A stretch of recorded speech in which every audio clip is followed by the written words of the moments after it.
हमारी प्यारी loyal YouTube family के सभी भाइयों को नमस्कार। भाइयों, मैं एक छोटा सा यूट्यूबर हूं जो काफी मेहनत से हॉरर कहानियां बनाता हूं, लेकिन मेरा कोई सपोर्ट नहीं करता है। दोस्तों, कम से कम 1000 सब्सक्राइबर तक पहुंचा दो। फिलहाल तो बस छोटा सा लक्ष्य रखा है, उम्मीद करता हूं आप इसे पूरा कर दोगे।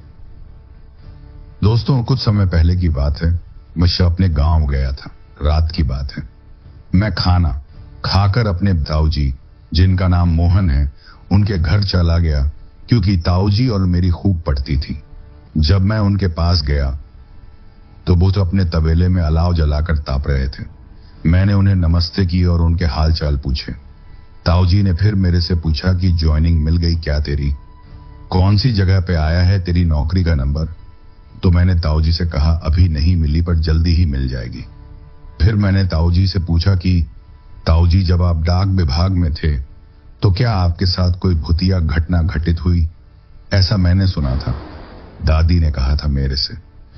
मेरी इस बात को सुनकर ताऊजी की आवाज धीमी और थरथरा गई, जैसे पुरानी यादें उन्हें फिर से डरा रही हों। वो लालटेन की मध्यम रोशनी में बैठे थे। उनके चेहरे की हवाइयां उठे गई थीं। बाहर ठंडी हवा चल रही थी और दूर कहीं जंगल से उल्लू की आवाज आ रही थी। मैंने उसे चुपके से देखा, फिर धीरे से पूछा, ताऊजी, क्या हुआ था उस रात आपके दोस्त संतोष के साथ? सच सच बताना ताऊजी।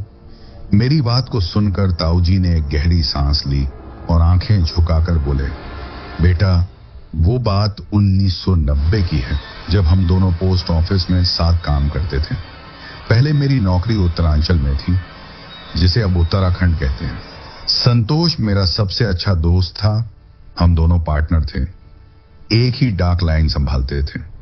उत्तराखंड के घने जंगलों में, पहाड़ों के बीच बसे छोटे छोटे गांवों तक चिट्ठियां पहुंचाना हमारा काम था।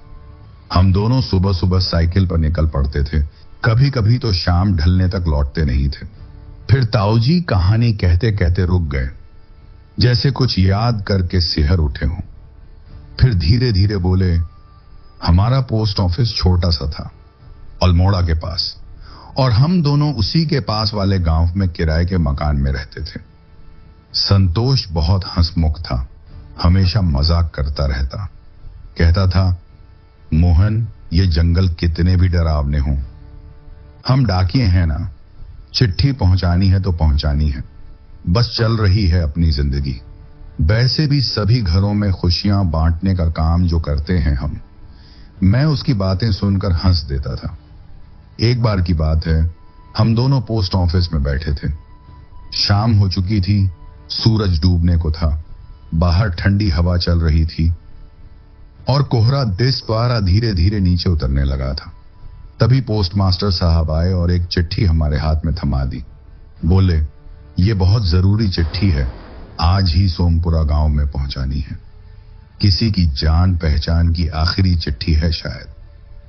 ताऊजी ने गहरी सांस ली, फिर आगे बोले, मैंने चिट्ठी देखी, पता वही था, उसी गांव सोमपुरा का, जिसका नाम सुनते ही रोंगटे खड़े हो जाते थे। मैंने संतोष की तरफ देखा। संतोष चुपचाप चिट्ठी हाथ में घुमाता रहा, फिर मुस्कुराकर बोला, यार मोहन, तू रहने दे, मैं उस गांव में इस डाक को पहुंचा दूंगा। तू आज थक गया लग रहा है। मैंने उसे रोका और उसका हाथ पकड़कर कहा, संतोष, रात होने को आ रही है और तू अकेला उस गांव जाएगा। यार, तूने उस गांव के बारे में सुना नहीं क्या? रास्ते में जो जंगल पड़ता है वो कितना खतरनाक है। लोग कहते हैं वहां रात को कोई नहीं निकलता। उस गांव के जंगलों में बहुत सारी चुड़ैलें, डायन घूमती रहती हैं। वहां पर भूत प्रेतों की अजीब सी आवाजें आती हैं और कई लोग तो उस जंगल में गायब हो गए हैं, जो आज तक वापस नहीं आए हैं। संतोष मेरी बातों को सुनकर हंस दिया। वो हमेशा की तरह बेफिक्र बोला, यार, ऐसी बातें लोगों में डर फैलाने के लिए बनाई गई है, वहां पर कुछ नहीं है। मैं उस जंगल से कितनी बार निकल कर आया हूं, मुझे तो आज तक वहां पर कुछ भी अब तक ऐसा नहीं लगा। बस कुछ नहीं, वो पुरानी कहानियां हैं जो शायद लोगों ने डराने के लिए बनाई गई हैं। मैं एक डाकिया हूं, मुझे चिट्ठी पहुंचानी है तो पहुंचानी है। मैंने फिर उसे समझाया, देख भाई संतोष, तू मान या मत मान, लेकिन उस जंगल में भूत प्रेत वाली बात है और ये एकदम सच है। अगर तुझे जाना ही है तो ऐसा करना, वो नदी वाला रास्ता है ना, उससे जाना। डाक पहुंचाने के लिए जंगल वाला रास्ता मत लेना। उस रास्ते से तो कोई दिन में भी निकलने की हिम्मत नहीं करता है, रात तो दूर की बात है। लोग कहते हैं वहां कुछ है, कुछ ऐसा जो इंसानों को आसानी से जंगल से नहीं जाने देता है। संतोष, मेरी बात ढंग से सुन, मैं कोई मजाक नहीं कर रहा हूं। तू वो नदी वाला रास्ता ले लेना। संतोष ने मेरी तरफ देखा और मुझे देखकर मुस्कुराया, मेरे कंधे पर हाथ रखा और बोला, ठीक है भाई, तू फिक्र मत कर, मैं नदी वाला रास्ता ही लूंगा। तू घर जा, चाय बना के रखना, रात होने से पहले ही लौट आऊंगा, तू टेंशन ना ले। ताऊजी अपनी कहानी कहते कहते फिर किसी याद में खो गए। फिर मैंने उन्हें पूछा कि ताऊजी आगे क्या हुआ। ताऊजी ने अपनी उंगलियां आपस में मरोड़ी। वे धीरे से बोले, वो गांव सोमपुरा हमारे ऑफिस से 25 से 30 किलोमीटर होगा। नदी वाला रास्ता ले तो और लंबा पड़ता, लेकिन जंगल वाला रास्ता सिर्फ 7 किलोमीटर का था। वो रास्ता छोटा था जो सीधे जंगल को चीरता हुआ सोमपुरा पहुंचा देता था। ताऊजी ने एक लंबी सांस ली, फिर आगे बोले, खैर, जब संतोष ऑफिस से निकल रहा था तो मैंने उसे बाहर तक छोड़ा। साइकिल पर बैठते वक्त मैंने उसका हाथ पकड़ा और आंखों में आंखें डालकर कहा, संतोष भाई, मेरी आखिरी बार बात सुन, मैं तेरे भले के लिए कह रहा हूं। अगर जंगल में से होकर तेरा निकलने का मन करे तो मेरी ये बात याद रखना कि कोई भी तुझे पीछे से आवाज दे तो रुक मत जाना। चाहे कोई कितना भी पुकारे, कितना भी अपना नाम ले, साइकिल मत रोकना। और अगर कोई तेरे से कहे कि मुझे साथ ले चल, तो किसी भी हालत में अपनी साइकिल से नीचे मत उतरना। इस बात को गांठ बांधकर याद रख लेना। संतोष ने हंसकर मेरी पीठ थपथपाई, बोला, अरे यार मोहन, तू भी कितना डरता है यार। ठीक है, तेरी इन बातों की मैं याद रखूंगा। फिर हाँ में हाँ मिलाई और साइकिल चलाते हुए सोमपुरा के लिए निकल गया। कोहरा इतना घना था कि कुछ ही पलों में उसकी साइकिल भी मेरी आंखों के सामने से गायब हो गई। मैं भी अपना काम खत्म करके आज की लिस्ट बनाकर घर के लिए निकल गया। रास्ते में बार बार संतोष की याद आती रही। मैं अपने घर पहुंचा, चाय बनाई, खाना खाया और सोने की तैयारी करने लगा। लेकिन मेरा मन संतोष के बगैर नहीं लग रहा था। धीरे धीरे रात होने को आई। घड़ी में 9 बज गए, फिर 10 बज गए, लेकिन संतोष अभी तक घर नहीं आया। मुझे उसकी बहुत फिक्र होने लगी। मेरा दिल बैठा जा रहा था। फिर मैंने खुद को समझाया, शायद संतोष भाई रात होने की वजह से वो सोमपुरा में रुक गया होगा, या हो सकता है कि कोई रिश्तेदार मिल गया होगा या किसी के घर ठहर गया होगा। कल सुबह तक वो आ ही जाएगा। फिर ताऊजी धीरे से बोले, सुबह हो गई। मैं नहा धोकर जल्दी जल्दी तैयार होकर ऑफिस के लिए निकल गया। रास्ते में बार बार सोचता रहा कि संतोष शायद सीधा ऑफिस में मिलेगा, लेकिन ऑफिस पहुंचा तो संतोष वहां भी नहीं था। मैंने संतोष को ऑफिस के बाहर जो चाय की दुकान थी उससे पर देखा तो वो मुझे वहां भी नहीं मिला। मुझे ऑफिस में संतोष की साइकिल भी कहीं भी नहीं दिख रही थी और ना ही उसका बैग दिख रहा था। पोस्ट मास्टर साहब ने मेरे से पूछा, अरे मोहन, वो संतोष कहाँ है? छुट्टी पर है क्या आज वो? मैं कुछ बोल नहीं पाया। फिर मैंने पोस्ट मास्टर साहब से कहा कि संतोष कल सोमपुरा गया था डाक देने के लिए, तब से मैंने उसे देखा ही नहीं है। ना तो वो घर पहुंचा और ना ही ऑफिस आया है। पोस्ट मास्टर साहब ने कहा, कुछ देर इंतजार कर ले उसका, आ जाएगा वो। कुछ देर इंतजार करने के बाद फिर मैंने फैसला किया, मुझे सोमपुरा जाना होगा। मुझे संतोष की फिक्र सता रही थी। खाना खाने में भी मेरा मन नहीं लग रहा था।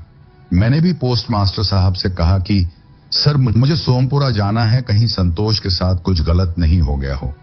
तो पोस्ट मास्टर सर ने भी कहा, बिल्कुल, तुम अभी निकल जाओ। मैंने अपनी साइकिल उठाई और सोमपुरा के लिए निकल गया। दोपहर तक मैं सोमपुरा पहुंच गया। गांव वालों से पूछा, कल शाम को एक डाकिया आया था, लंबा सा था, गोरा सा, पतला सा, साइकिल पर जमींदार साहब के यहां डाक देने आया था। सभी ग्रामीणों ने नामे अपना सिर हिलाया। एक ग्रामीण जिसके यहां डाक देनी थी वो बोला, नहीं भाई, यहां तो कोई डाकिया आया ही नहीं। उन गांव वालों की ये बात सुनकर मुझे बहुत बड़ा धक्का लगा। मेरे पैरों तले जमीन खिसक गई। मैं अपने मन ही मन में सोच रहा था कि संतोष तो कल ही निकला था सोमपुरा के लिए चिट्ठी लेकर। अगर वो यहां पहुंचा ही नहीं तो कहां गया? फिर मुझे उस जंगल की याद आ गई। वो 7 किलोमीटर का रास्ता, वो घना जंगल जहां कोई दिन में भी अकेला नहीं जाता। फिर मैंने सोचा कि इस जंगल वाले रास्ते ही होकर निकलता हूं, होगा सो देखा जाएगा। जब मैं तो जंगल में पहुंचा तो मुझे पूरा जंगल शांत लग रहा था। वहां पर किसी भी व्यक्ति के होने का कोई सवाल ही नहीं था। उस जंगल में चप्पे चप्पे पर मैंने संतोष को ढूंढा, पर संतोष नहीं मिला। और अब धीरे धीरे सूरज भी ढल रहा था। तो मैंने सोचा अब अपने घर लौटा जाए सुबह, फिर आसपास के गांवों में संतोष को देखूंगा, आगे भगवान की इच्छा। फिर मैं संतोष को याद करते हुए निराश होकर वापस अपने घर आ गया।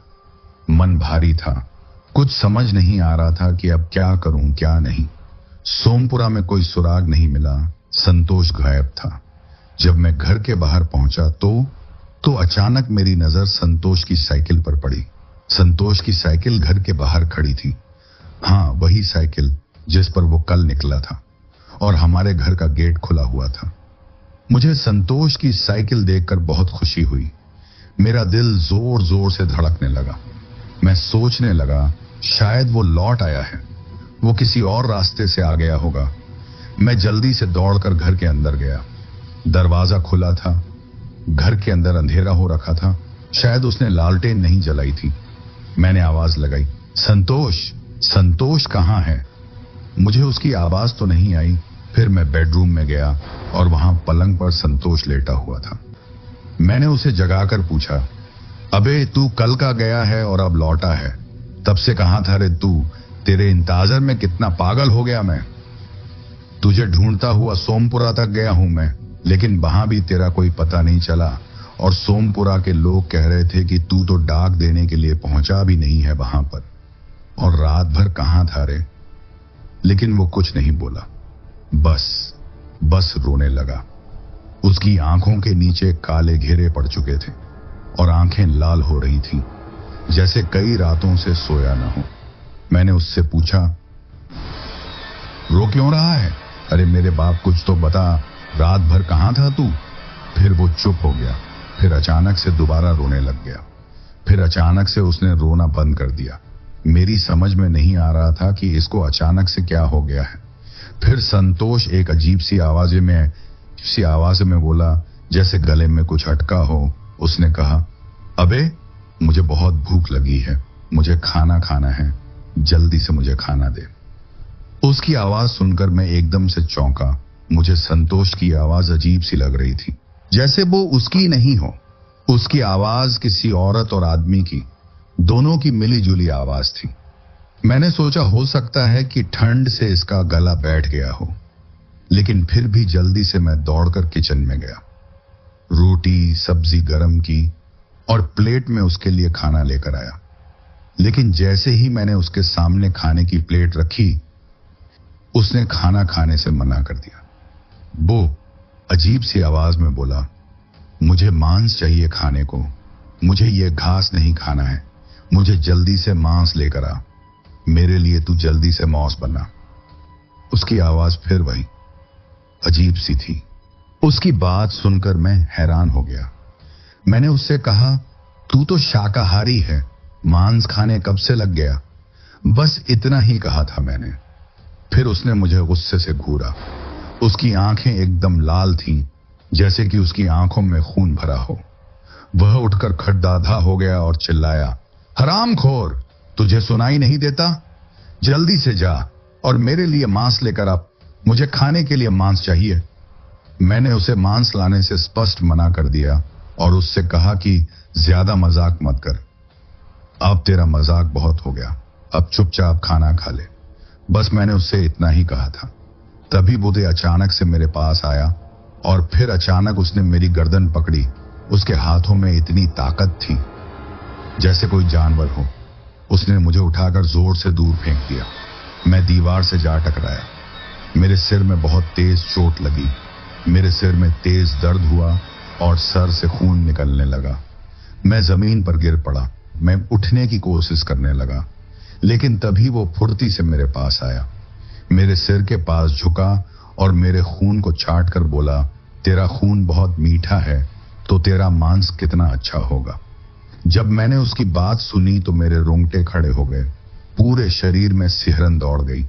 मैं समझ गया ये संतोष नहीं है, ये कोई और है। मेरा दोस्त ऐसा तो नहीं था। मैंने उसे जोर से धक्का मारा, किसी तरह खड़ा हुआ और घर से बाहर निकल आया। मैंने भागते भागते घर का दरवाजा बाहर से बंद कर दिया। मेरी सांस फूल रही थी, दिल जोर जोर से धड़क रहा था। बाहर खड़ा होकर मैंने देखा, अब अंदर से कोई आवाज नहीं आ रही थी। मेरी समझ में नहीं आ रहा था कि आखिर संतोष को यह क्या हो रहा है। वो जो मेरे सामने था वो मेरा दोस्त संतोष तो था या कोई और है ये। मेरी तो बिल्कुल भी समझ में नहीं आ रहा था कि आखिर इस घर ये हो क्या रहा है। अगर ये संतोष है तो इसे क्या हुआ, अगर संतोष नहीं है तो कौन है ये। उसकी आंखें, उसकी आवाज, उसकी ताकत, सब कुछ बदल गया था। मैं घर का दरवाजा बंद करके बाहर खड़ा रहा। मेरा दिल जोर जोर से धड़क रहा था। फिर मुझे ख्याल आया, शायद जंगल में इसके साथ कुछ हुआ होगा। वो चुड़ैल की बातें, वो कहानियां शायद सच थी। ताऊजी ने गहरी सांस ली, फिर आगे बोले, मैं डरते डरते पास के मंदिर वाले पुजारी जी के पास गया। रात का समय था, लेकिन मैंने दरवाजा खटखटाया। पुजारी जी नींद से उठे। उन्होंने दरवाजा खोला और वे मुझे देखकर चौंके। उन्होंने मुझसे पूछा, अरे डाकिया बाबू, आप इतनी रात को यहां, सब ठीक तो है ना? मैंने हांफते हुए उनको संतोष के बारे में बताया और सारी बात बताई। वो चुपचाप मेरी बात सुनते रहे। फिर उन्होंने मुझसे कहा कि मैं तुम्हारे साथ चल रहा हूं, जरा मेरी प्रतीक्षा करो। फिर वो मंदिर में अंदर गए और उन्होंने अपना झोला उठाया, कमंडल लिया और मेरे साथ चल पड़े। रास्ते में बोले, बेटा डर मत, भगवान पर भरोसा रख, सब ठीक हो जाएगा। घर पहुंचे तो मैंने कहा, पुजारी जी अंदर वो है, वो बहुत खतरनाक हो गया है। वो बोले, घर का दरवाजा खोलो। मैंने कांपते हाथों से गेट खोला। अंदर झांका तो संतोष आराम से खाट पर सो रहा था, जैसे कुछ हुआ ही न हो। उसका चेहरा एकदम शांत लग रहा था, सांसें सामान्य थीं। मैं उसे देखकर एकदम से हैरान हैरान रह गया। मैं सोचने लगा कि क्या ये वही वाला संतोष है जिसने कुछ देर पहले तांडव सा मचा दिया था। ताऊजी की आवाज में अब हैरानी और डर दोनों थे। ताऊजी ने आगे कहा, पुजारी जी ने संतोष को दूर से ही देखा, एक बार नजर डाली और फिर पीछे हट गए। बोले, इस पर किसी भूत प्रेत का साया है, ये कोई साधारण आत्मा नहीं है, ये आत्मा बहुत पुरानी और ताकतवर है। मैंने पुजारी जी कहा, पुजारी जी कुछ तो उपाय होगा इस आत्मा को खत्म करने का। पुजारी जी ने कहा, डाकिया बाबू आत्मा कभी मरती नहीं, फिर भी मैं कोशिश करूंगा कि संतोष को कुछ ना हो और यह आत्मा उसका शरीर छोड़ दे। फिर उन्होंने मंत्र पढ़ना शुरू किया। गहरी भारी आवाज में ओम नमः शिवाय महादेव जी के महामृत्युंजय मंत्र का जाप किया और जैसे ही कमंडल से जल निकाला और संतोष पर छिड़का, संतोष जोर, जैसे ही जल की बूंदें उसके शरीर पर गिरी, संतोष अचानक उठकर बैठ गया। वो पागलों जैसी हरकतें करने लगा, जोर जोर से चीखने लगा, चिल्लाने लगा, उसका शरीर ऐंठने लगा, वो अपने हाथ पैर मारने लगा। उसकी आवाज बदल गई, वो कोई औरत की आवाज में चीख रहा था। ऐसा लग रहा था कि वो संतोष नहीं है, बल्कि संतोष के वेश में कोई औरत है। उसकी आवाज डरावनी और बेहद खौफनाक थी, जो किसी के भी रोंगटे खड़े कर दे। वो अचानक से संतोष पुजारी जी पर छलांग लगा के झपटा, पर पुजारी ने फुर्ती से अपने आप को उससे बचा लिया। संतोष किसी महिला की आवाज में कहता है, पुजारी चुपचाप चला जाए यहां से, वरना बेमौत मारा जाएगा। ये मेरा पति है और मेरे पति को मेरे से कोई अलग नहीं कर सकता है। पुजारी जी ने उससे कहा, कौन है तू और क्यों इस बेचारे को परेशान कर रही है? छोड़ दे इसे और चली जा उसी जंगल में। पर संतोष फिर महिला की आवाज में कहता है, तू अलग करेगा मुझे अपने पति से। रुक, मैं बताती हूं तुझे, मुझे मेरे पति से अलग भगवान भी नहीं कर सकता। और फिर दोबारा संतोष पुजारी जी को मारने के लिए आगे बढ़ा तो पुजारी जी ने फिर मंत्र पढ़कर अपने कमंडल में से संतोष के ऊपर जल छिड़का। जल की बूंदे पड़ देते ही संतोष तरफराने लगा और फिर अचानक वो बेहोश होकर गिर पड़ा। फिर पुजारी जी ने मुझे देखा और गंभीर आवाज में कहा, मैं 3 दिन बाद दोबारा आऊंगा। इस प्रेत से पीछा छुड़ाना अभी मेरे बस की बात नहीं है। मैं अपने गुरुजी को लेकर आऊंगा। तब तक तुम इसे घर से बाहर मत निकलने देना और मंदिर में दीपक जलाकर रखना। दीपक रात दिन जलते रहने देना। आगे भगवान की कृपा से सब कुछ अच्छा होगा। तुम्हें घबराने की कोई जरूरत नहीं है। अभी तो मैंने इसके शरीर से उस प्रेत की आत्मा को सिर्फ 3 दिन के लिए अलग किया है, पर वो घर में मंडराती रहेगी। इसलिए ये मंत्रोच्चार से सिद्ध पवित्र कलावा संतोष के हाथ में बांध दो, जिससे वो प्रेत दोबारा इसके शरीर में प्रवेश नहीं करेगा। और मैं तुम्हारे घर के चारों तरफ कील बांध देता हूं, जिससे वो आत्मा तुम्हें भी नुकसान नहीं पहुंचाएगी। फिर पुजारी जी चले गए। मैं अकेला रह गया उस कमरे के बाहर जहां संतोष बेहोश पड़ा था। मैंने कुछ खाया पिया नहीं था। मैं अपने घर के मंदिर में गया, दीपक जलाया और वापस आकर दरवाजे के बाहर बैठ गया। सुबह हुई तो मैंने संतोष के घर वालों को तार भेजा। उस जमाने में आज की तरह मोबाइल तो होते नहीं थे ना। पोस्ट ऑफिस से ही तार भेजा। लिखा कि संतोष बहुत बीमार है, जल्दी आ जाओ, हालत गंभीर है। 3 दिन, वो 3 दिन कैसे कटे मैं क्या बताऊं। हर रात कुछ न कुछ होता। कभी रोने की आवाज आती, कभी हंसने की, कभी कोई औरत की आवाज मेरे नाम को पुकारती। मोहन, मोहन, मैं तुम्हारी भाभी हूं, मुझे अंदर तो बुलाओ। लेकिन मैं डटा रहा, दीपक जलता रहा और इंतजार करता रहा गुरुजी का। अगली सुबह संतोष होश में आ गया था। वह खाट पर उठकर बैठ गया। शायद पहले से थोड़ा ठीक लग रहा था, लेकिन उसका चेहरा अभी भी पीला था। उसकी आंखों के नीचे काले घेरे अभी भी बने हुए थे, लेकिन अब वो पागलों जैसी हरकतें नहीं कर रहा था। फिर भी मुझे उससे डर लग रहा था। दिल कह रहा था कि अभी कुछ ठीक नहीं है, लेकिन हिम्मत करके मैं उसके पास गया। धीरे से पूछा, भाई क्या हुआ तेरे साथ? संतोष ने मुझे देखा और अचानक से फूट फूट कर रोने लगा। मेरे गले लगकर बोला, भाई वो मुझे लेकर जाएगी, वो यहीं है, घर के बाहर। मैं उसकी बात सुनकर के चौंक गया और इधर उधर देखने लगा। फिर मैं जल्दी से दरवाजे की तरफ गया, बाहर झांका। बाहर सूरज निकल रहा था, कोहरा छौंटा हुआ था, लेकिन वहां कोई नहीं था। सिर्फ खाली रास्ता और ठंडी हवा से पेड़ पौधों की पत्तियां हिल रही थीं। मैंने वापस मुड़कर पूछा, कौन है संतोष? कौन ले जाएगा तुझे अपने साथ? संतोष की आंखें डर से बड़ी हो गईं। वो उंगली से बाहर की तरफ इशारा करने लगा। बोला, वो सामने ही खड़ी है, देख तो सही उसे। वो रात भर मेरी छाती पर बैठी रहती है, मुझे सांस नहीं लेने देती। मुझे उससे बचा ले भाई, मैं मर जाऊंगा। मैंने फिर बाहर देखा, पर बाहर कुछ नहीं था। बाहर सिर्फ सन्नाटा था। मुझे अंदर ही अंदर एक खौफ खाए जा रहा था, लेकिन फिर भी उसके पास बैठ गया। मैंने उसका हाथ पकड़कर पूछा, आखिर तुझे हुआ क्या है और ये कहां से आई है? संतोष ने रोते रोते कांपते हुए बताया, ये उस दिन की बात है जब मैं डाक देने के लिए सोमपुरा गया था। मैंने तेरी बात नहीं मानी, जंगल वाला रास्ता ले लिया, 7 किलोमीटर का छोटा रास्ता। मुझे लगा तू मुझे बस डराने के लिए कहानियां सुना रहा है। रास्ते में अचानक मेरी साइकिल की चेन टूट गई। उसे ठीक करवाते करवाते काफी टाइम हो गया। शाम ढल चुकी थी, कोहरा छा गया था। मैंने सोचा अब इसी जंगल वाले रास्ते से होकर निकलता हूं, जल्दी पहुंच जाऊंगा। संतोष अपनी आपबीती बताते बताते वो रुक गया। उसकी सांसें तेज हो गईं। फिर धीमी आवाज में बोला, मैं साइकिल चलाते जा रहा था। चारों तरफ घना जंगल था और उस जंगल में घना कोहरा छा रहा था। उस घने कोहरे में कोई दिखाई नहीं दे रहा था, इसलिए मैं टॉर्च की रोशनी में आगे बढ़ा दिखती हूं। तभी अचानक से मुझे किसी महिला के रोने की आवाज सुनाई दी। वो आवाज धीमी धीमी दबी हुई थी, जैसे कोई दुहक में मुझे पुकार रहा हो।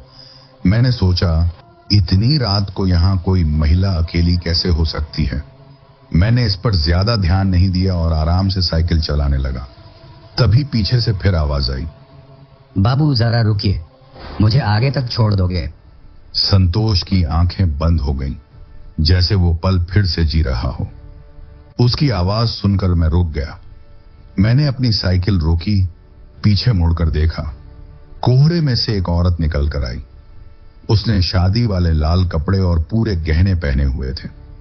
वो दिखने में बहुत सुंदर थी। उसके लंबे बाल, बड़ा सा माथे पर टीका लटक रहा था। उसका चमकता हुआ चेहरा, मैं उसकी सुंदरता को देखता ही रह गया। उसने रोते हुए कहा, मुझे घर छोड़ दोगे? मैंने साइकिल रोक दी। मैंने उससे पूछा, आप यहां अकेली इतनी रात को यहां क्या कर रही हो? वो जोर जोर से रोने लग गई। ताऊजी ने अपनी कुर्सी पर आगे झुककर दोनों हाथों से सिर थाम लिया। उनकी आवाज अब और गहरी और धीमी हो गई थी, जैसे हर शब्द को जबरदस्ती बाहर निकाल रहा हो। लालटेन की लौ हल्की हल्की कांप रही थी और कमरे में ठंडक बढ़ती जा रही थी। मैंने ताऊजी से पूछा, ताऊजी फिर आगे क्या हुआ? ताऊजी ने आगे कहा, संतोष की आंखें बंद थीं, लेकिन मुंह से शब्द अपने आप निकल रहे थे। संतोष ने कहा, उस औरत ने रोते रोते कहा, मैं सोमपुरा की रहने वाली हूँ, पास में ही मेरा घर है। मेरे घर वाले मेरी शादी जबरदस्ती किसी बूढ़े के साथ करवाना चाहते हैं, पर मैं उससे शादी नहीं करना चाहती। इसलिए मैं मंडप से भागकर इस जंगल में आ गई। अब मैं घर जाना चाहती हूँ, लेकिन रास्ता भटक गई हूँ। उसकी बातें सुनकर मुझे उस पर तरस आ गया। मैंने कहा, ठीक है, मैं भी सोमपुरा जा रहा हूं, तुम्हें तुम्हारे घर पहुंचा दूंगा, चिंता मत करो। फिर मैंने उससे कहा, आओ साइकिल पर बैठ जाओ। वो चुपचाप खड़ी रही। बोली, कैसे बैठना है साइकिल पर? मैं समझ गया कि शायद उसे साइकिल की आदत नहीं। मैं नीचे उतरा, साइकिल को पकड़ा और उसे पीछे की सीट पर बिठा दिया। वो हल्की सी मुस्कुराई, फिर साइकिल पर बैठ गई। मैंने पैडल मारा और हम दोनों सोमपुरा की तरफ चल पड़े। लेकिन जैसे ही मैंने साइकिल चलानी शुरू की, मुझे बहुत अजीब लगा। साइकिल बहुत भारी लग रही थी। ऐसा लग रहा था मानो साइकिल पर बहुत भारी सामान लदा हुआ हो।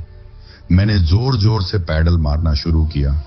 मेरे शरीर में सर्दियों में भी पसीना छूटने लगा, लेकिन साइकिल आगे नहीं बढ़ रही थी, 1 इंच भी नहीं। मैं रुक गया।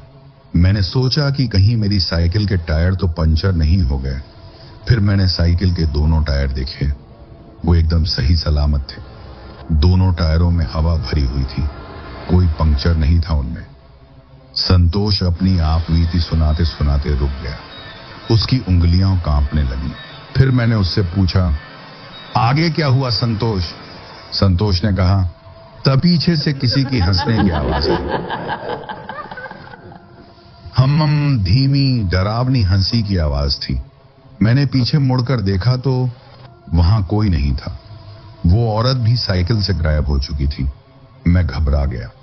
मैं इधर उधर देखने लगा, पर चारों तरफ जंगल और जंगल में फैला सन्नाटा था, और उस जंगल में कोहरे के कारण कुछ दिख भी नहीं रहा था। मैंने आवाज लगाई, अरे कहां गई तुम, कहां हो? उस महिला की कोई आवाज नहीं आई। अब मेरे मन में शक होने लगा। मुझे तेरी कही हुई बात ध्यान में आने लगी। मैं सोचने लगा कि कहीं ये कोई चुड़ैल तो नहीं है जिसे मैंने साइकिल पर बिठाकर बहुत बड़ी गलती कर दी हो। मेरा दिल जोर जोर से धड़कने लगा। संतोष ने आंखें खोली, लेकिन नजरें कहीं और थीं। तभी अचानक वो मेरे सामने खड़ी हो गई, कोहरे से निकलकर बोझी बिल्कुल पास। उसका चेहरा अभी भी सुंदर था, लेकिन आंखें कुछ अलग लग रही थीं। मैंने डरते हुए पूछा, तुम कब उतरी साइकिल से और अचानक आगे कैसे आ गई? वो रोने लग गई। मैंने उससे पूछा कि क्या हुआ, क्यों रो रही हो? फिर वो बोली, मैं घर नहीं जाऊंगी, मेरे घर वाले मुझे मार डालेंगे। मैंने उसे समझाने की कोशिश की। बोला, ऐसा कुछ नहीं होगा, मैं हूं ना तुम्हारे साथ, मैं तुम्हारे घर वालों को समझाऊंगा, तुम डरो मत, चलो मैं साथ हूं। पर वो नहीं मानी। उसने सिर झुकाया और फिर अचानक मेरी तरफ देखकर कहा, क्या तुम मुझसे शादी कर सकते हो? मैं हक्का बक्का रह गया। बोला, क्या तुम पागल हो गई हो? वो फिर रोने लगी। बोली, बस नाटक कर लेना आज के लिए, सिर्फ आज रात की बात है, मेरी जान बचा लो, फिर मैं कह दूंगी कि वो मुझे धोखा देकर भाग गए, या कह दूंगी कि मुझसे गलती हो गई। फिर उसने अपने गले से लाल डोर वाला मोतियों भरा मंगलसूत्र निकाला और मेरी तरफ वो मंगलसूत्र बढ़ाया और बोली, इसे मुझे पहना दो, बस इतना कर दो। मैं सोच में पड़ गया। डर भी लग रहा था लेकिन तरस भी आ रहा था। मैंने सोचा कि बस नाटक ही तो करना है। अगर इसके घर वाले नहीं मानेंगे तो वैसे भी मेरी शादी की उम्र हो रही है। घर वालों को इससे अच्छी लड्डी धकी और कहां मिलेगी, या इस लड्डी धकी ने मना कर दिया तो इसकी जान बचा लेंगे इसके घर वालों से। और तो क्या ही करना है मुझे, बस एक मंगलसूत्र पहना देने से क्या होता है। मैंने हाथ बढ़ाया और उसकी जान बचाने के लिए मंगलसूत्र उसके गले में पहना दिया। जब मैंने उसे मंगलसूत्र पहना दिया तो मैंने कहा, चलो अब घर चलते हैं, सब ठीक हो जाएगा। वो मुस्कुराई, फिर साइकिल पर पीछे बैठ गई। इस बार साइकिल एकदम नॉर्मल लग रही थी, हल्की, आसान। मैंने पैडल मारा और हम आराम से आगे बढ़ने लगे। जंगल का कोहरा अभी भी घना था, लेकिन अब डर कम लग रहा था। मैं सोच रहा था कि शायद सच में कोई गरीब लड़की है जिसकी मदद हो गई। लेकिन तभी अचानक पीछे से फिर वही आवाज आई, ठंडी, डरावनी हंसी।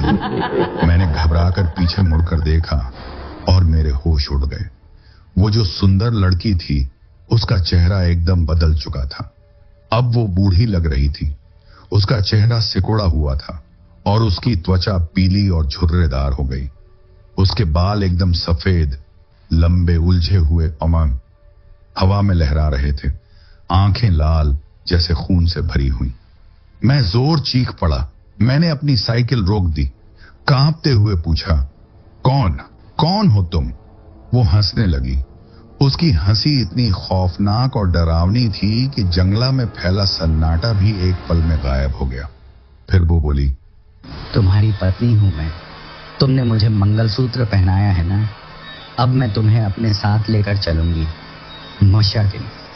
और तब मुझे याद आया, लोग कहते थे ना, चुड़ैलें अक्सर सुंदर रूप धारण करके पुरुषों को लुभाती हैं, लेकिन उसके पैर उल्टे होते हैं। रात को जंगलों में घूमती है और बेकिसी मर्द से शादी करके आम इंसानों की तरह जिंदगी बिताती है और उससे उत्पन्न संतान की बलि देकर अपनी उम्र बढ़ाती है। संतोष का शरीर कांपने लगा। वो आगे बोला, फिर वो मुझे नाखून मारने लगी। उस चुड़ैल के लंबे कीले नाखून थे, वो उन नाखूनों को मेरे गले पर, चेहरे पर मारने लगी। मैं दर्द से चीख पिटा। मैं किसी तरह साइकिल से कूदा, उसे धक्का दिया और भागने लगा। जंगल में अंधाधुंध भागता रहा। पीछे पीछे उसकी हंसी गूंज रही थी। करती हुई वो मेरे पीछे आ रही थी। बड़ी मुश्किल से किसी तरह जान बचाकर मैं घर पहुंचा, लेकिन वो भी मेरे पीछे पीछे यहां तक आ गई। वो अब भी है, वो बाहर खड़ी है, वो मुझे अपने साथ लेकर जाएगी। संतोष ने बाहर की तरफ उंगली दिखाई। उसकी आंखें डर से बड़ी हो गईं। कमरे में ठंडक बढ़ गई थी। बाहर जंगल से हवा की सरसराहट और तेज हो गई। उसके बाद मैंने संतोष से कहा, अब शांत होकर सो जा, मैं हूं ना, कुछ नहीं होगा, तू चिंता मत कर। संतोष ने मेरी तरफ देखा। आंखों में डर अभी भी था। फिर सिर हिलाया और लेट गया। मैं रात भर उसके पास बैठा रहा। दीपक जलता रहा, लेकिन मुझे नींद नहीं आई। जैसे तैसे करके 2 दिन कट गए। 2 दिन जो सालों जैसे लगे। घर की हालत बहुत बेकार हो गई थी। न खाना ठीक से बनता, न कोई बाहर जाता। रातों को कभी रोने की आवाज आती, कभी हंसी की, कभी कोई औरत बाहर दरवाजे को खटखटाती। उसकी पायलों की आवाज घर के बाहर पूरी रात भर आती रहती थी।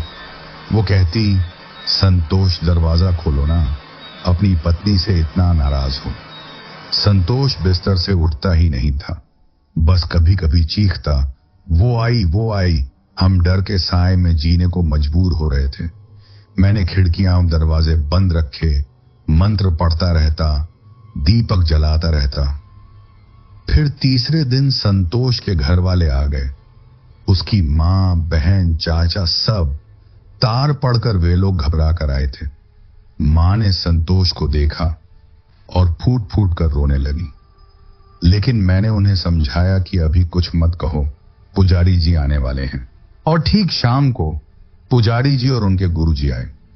गुरुजी बूढ़े थे, लंबी सफेद दाढ़ी, कमंडल हाथ में, रुद्राक्ष की माला गले में, आंखें तेज, जैसे सब देख रही हों। वे घर में घुसे, चारों तरफ देखा, फिर संतोष के पास गए। गुरुजी ने घर के बाहर की सभी किले निकालने को कहा और कहा कि अपने हाथों से धागे को निकाल दो। हमने ऐसा ही किया। संतोष सो रहा था, लेकिन जैसे ही गुरुजी ने उसके माथे पर हाथ रखा, संतोष की आंखें खुल गईं।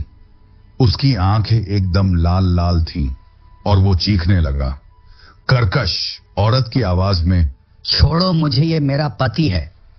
मैंने इसे मंगलसूत्र पहनाया है, ये मेरा पति है। घर में सब डर गए। संतोष का शरीर हवा में उठने लगा और पूरा शरीर ऐंठने लगा। गुरुजी शांत रहे। उन्होंने हनुमान चालीसा पढ़ना शुरू किया, पूरी ताकत से। संतोष की भयानक आवाजों से पूरा कमरा गूंज उठा। फिर कमंडल से जल छिड़का, अगरबत्ती जलाई, घंटी बजाई। चुड़ैल चीख रही थी, गंदी गंदी गालियां दे रही थी, कभी हंस रही थी, कभी रो रही थी। गुरुजी ने पूछा, कौन है तू? क्यों इस लड़के को सता रही है? फिर संतोष के मुंह से वो आवाज आई, मैं इस जंगल की चुड़ैल हूं। सालों पहले मेरे साथ अन्याय हुआ था।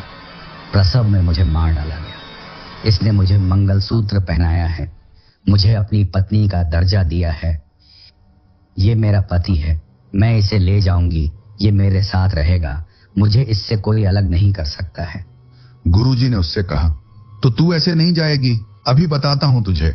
गुरुजी ने जोर से मंत्र पढ़े, हनुमान जी का नाम लिया, फिर एक ताबीज निकाला, संतोष के गले में बांधा। चुड़ैल बहुत जोर से चीखी। तभी कमरे में भयंकर हवा चली, दीपक बुझ गया, सामान इधर उधर गिरने लगा। लेकिन गुरुजी नहीं रुके, घंटों मंत्र पढ़ते रहे। आखिर में एक आखिरी जोर की चीख आई। संतोष का शरीर ढीला पड़ गया, वो बेहोश हो गया। गुरुजी ने सिर पर हाथ फेरा और बोले, अब वो चली गई, लेकिन कमजोर है ये लड़का, कई दिन आराम करेगा। ये ताबीज कभी मत उतारना और इस जंगल के रास्ते से कभी अकेला मत जाना। संतोष धीरे धीरे ठीक हुआ।